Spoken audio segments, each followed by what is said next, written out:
Dito po tayo sa bahay namin dati. Hi, si ganun. Hello, ma. Hi. Ano pa? Dito sa aming tambayan. Makeup. May 6 na kapatid si Joy sa kasalukuyang asawa ng kanyang ina. Siya at ang kanyang kuya, anak naman sa unang asawa. Ang tangkad-tangkad mo, kanino ka ba nagmana? Bali sa papa ko daw po. Kunti lang po alam ko sa Anong pagkaalam mo sa tunay mong tatay? Sabi na basketball player siya. Sa tingin mo sa kanya ka nagmana? Opo, kasi si mama naman maliit eh. Oo. Kaya isip ko sa papa ko. Minsan nga napaisip ako, sana nandito na lang siya. Kahit pa paano ma-comfort niya ako na ganito pa ang lungkot ko. Ano, malungkot ka? Opo, kasi minsan, kahit meron kang ang stepfather, pero mas pa rin yung totoo mo talagang papa mo na nandyan talaga siya sa'yo. Ito yung kuya ko. My true brother. Pasok po tayo. Ito yung bunso kong kapatid na si Angel May. Halika, mahihain siya. Nahihiya. At ito yung kwarto ko. Sa pinakamataas ako. Boy. Dahil sa hirap ng buhay, banat sa trabaho ang katawan ni Joy, sa gawaing bahay man o sa bukid.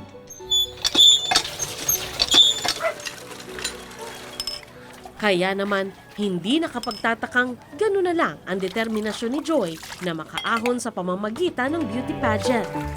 Kasi para din po yun sa akin eh. Kaya kailangan ko talagang gawin yun kahit mahirap. Wala naman pong na hindi mahirap gawin.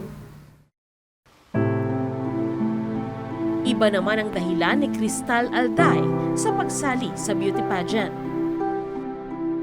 Dito po sa area to, naka-display yung mga napanalunan ko. Ito po yung first ko napanalunan, yung Miss Pocot 2010. Then the Miss Simoraga Tourism 2012. Then ito po yung recently kong napanalunan, Major Crown, the Miss Kaugma Tourism 2015. Yan. And then ito po yung picture ko sa Miss Sipocot 2010. This was Best in Swimsuit just this June 27 at mutya na po lang ang D 2015. Madaragdagan pa ito kung papalarin si Cristal sa 2 national competition na balak niyang salihan. Matagal na raw kasi niyang pangarap na maging beauty queen.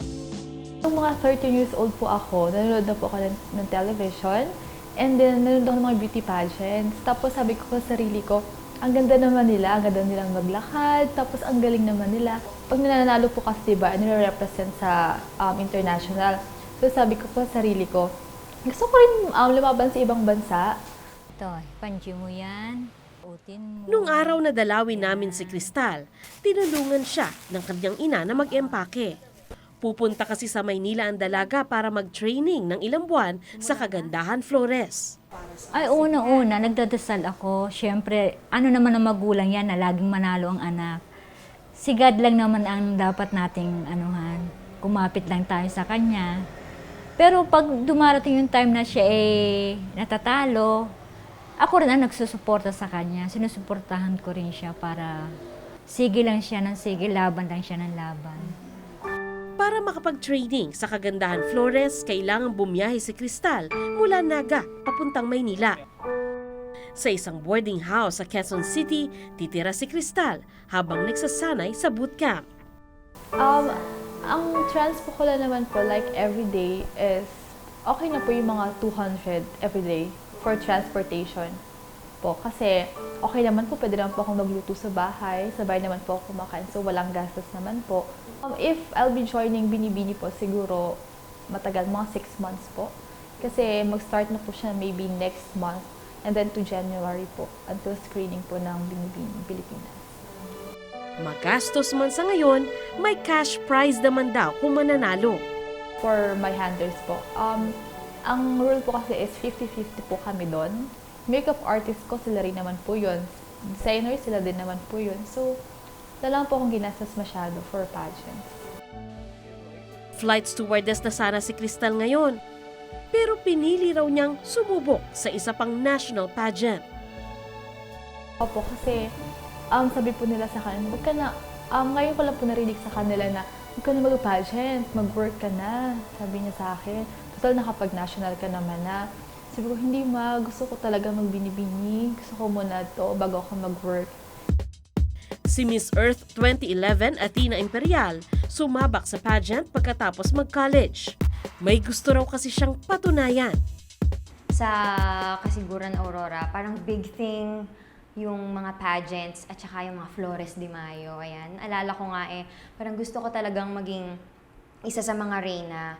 Pero parang na-discourage or nainis ako dun sa mga nagsasabi na hindi ka pwedeng maging reyna or beauty queen kasi maitim ka. Ganon. Parang ganon. Sige, papatunayan ko na hindi yan yung basehan ng kagandahan. Ako kasi, di ba, vertically challenged. Merong tinuro sa akin na lakad na pang, lang talaga, pang, katulad ko, pang maliit.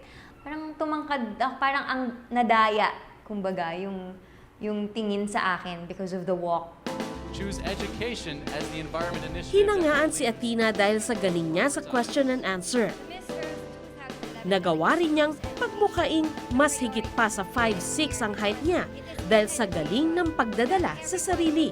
Aware of what is the environmental condition today, not just in the Philippines, but in the whole world. Kwento ni Athena, hindi pa rito natatapos ang sakripisyo ng mga gustong maging beauty queen. Yung iba kong friends na kasabayan ko din sumali ng beauty pageant, nagulat ako may dala silang mighty band. Sabi ko, para saan yan? Tapos nilalagay nila dito sa likod ng tenga, tapos dinidikit nila. Tapos yun pala, ang ina-avoid nila doon, ayaw lang nilang mangyari is, kunyari, may ganyan, lalabas na ganyan, so parang malaki yung tenga. 3, 4, 5, 6, 7. Sa Kagandahan Flores, nakita kong sama-samang nagtitraining ang mga magiging magkakalaban sa kompetisyon. And walk. Merong baguhan at meron ding veterano ng matatawag. Sige. Tiis. Maintain your back postures. Pag sinabi ko combination, right, left, forward, back. And go. Ang masaklap, lahat naman Right. sila nagpapakahirap. Left, Pero sa huli, forward, iisa lang back, ang mag-uuwi Forward. ng korona. back.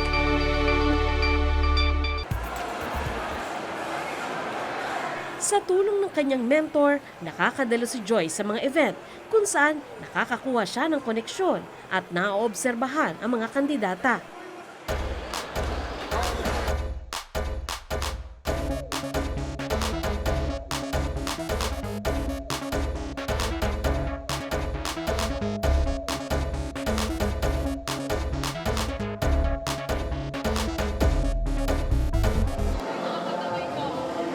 Bukod pa dyan, nakakakuha siya ng tip mula sa mga beauty queen na produkto ng Kagandahan Flores. Isa nga sa kanyang mentor, si Angeli de los Reyes, Miss Earth 2013. Ang mga natulungan ng bootcamp na ito, tumutulong din pala sa ibang gustong sumunod sa kanilang yapak. At hindi lang daw kagandahan ang mahalaga. Habang nagme-makeup yung ibang mga contestants, nagre-review ako. Dala-dala ko lagi yung laptop everywhere I go. Habang nasa bus, natutulog yung iba, nagchichikahan ako, nagre-review. Ganun talaga So, I think yung Q&A, malaking factor talaga siya kung bakit ako nanalo ng Miss Philippines Earth 2011. Maganda kung i-enhance nyo rin ang inyong kaisipan dahil pagiging isang beauty queen ay hindi lang pagiging maganda. Kailangan matalino ka rin. Si Cristal ay nakatakdang sumailalim sa screening ng isang national pageant sa Oktubre. Paano yung first step mo? First step nga muna tayo.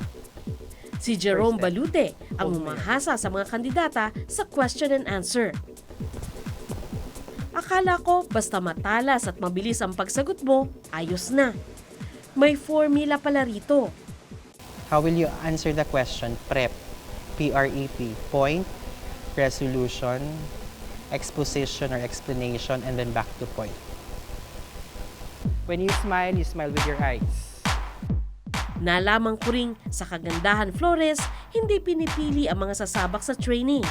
Lahat naman daw kasi pwedeng pag-aralan. Kasi we are here to help them realize their dreams.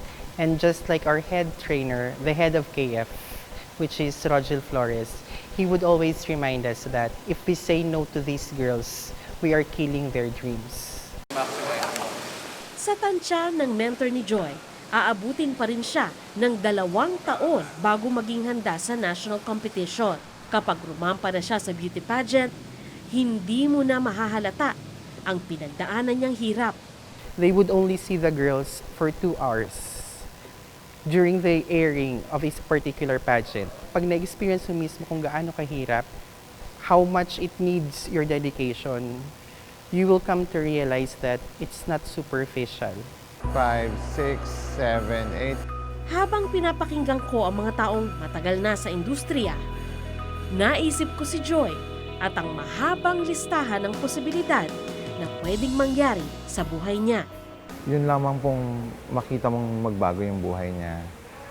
Matulungan niya yung pamilya niya, saka maka-inspire pa siya ng mga katulad niya na to hold on to their dreams. Malaking kaligayahan na po yun para sa akin.